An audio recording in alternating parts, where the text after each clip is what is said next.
சனீஸ்வர பகவான் கதை. ஒரு காலத்தில் விண்ணுலகில் மிகவும் அமைதியான ஒரு தேவன் இருந்தார். அவர் பெயர் சனீஸ்வரர். அவர் சூரியன் மற்றும் சாயாதேவியின் மகன். சனீஸ்வரர் சிறுவயதிலிருந்தே மிகவும் அமைதியாக இருந்தார். அவர் அதிகம் பேச மாட்டார். ஆனால் எல்லாவற்றையும் கவனமாக பார்த்து கொண்டிருப்பார். யார் நல்லது செய்கிறார்கள், யார் தவறு செய்கிறார்கள் எல்லாம் அவருக்கு தெரியும். ஒரு நாள் பூமியில் ஒரு ராஜா இருந்தார்.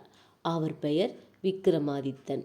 அவர் நல்லவராக இருந்தாலும் சில சமயம் பெருமையாக பேசுவார். எனக்கு எந்த துன்பமும் வராது என்று சொல்லி கொண்டிருந்தார். அதை கேட்ட சனீஸ்வரர் சிரித்தார். அனைவருக்கும் வாழ்க்கையில் சோதனை வரும், அதில்தான் மனிதன் நல்லவன் ஆகிறான் என்று நினைத்தார். சில நாட்களில் ராஜாவுக்கும் சிரமங்கள் தொடங்கின.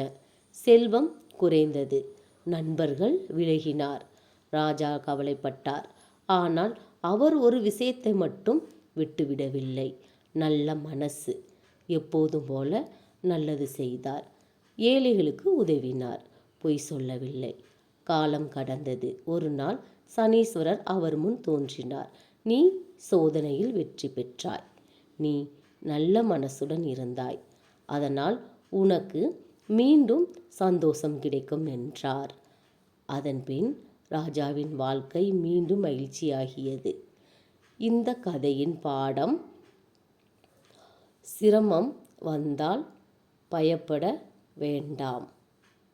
நல்ல மனசு பொறுமையும் இருந்தால் எல்லாம் சரியாகிவிடும். கடவுள் நம்மை தண்டிக்க வரவில்லை, நல்லவராக மாற்ற வருகின்றார்.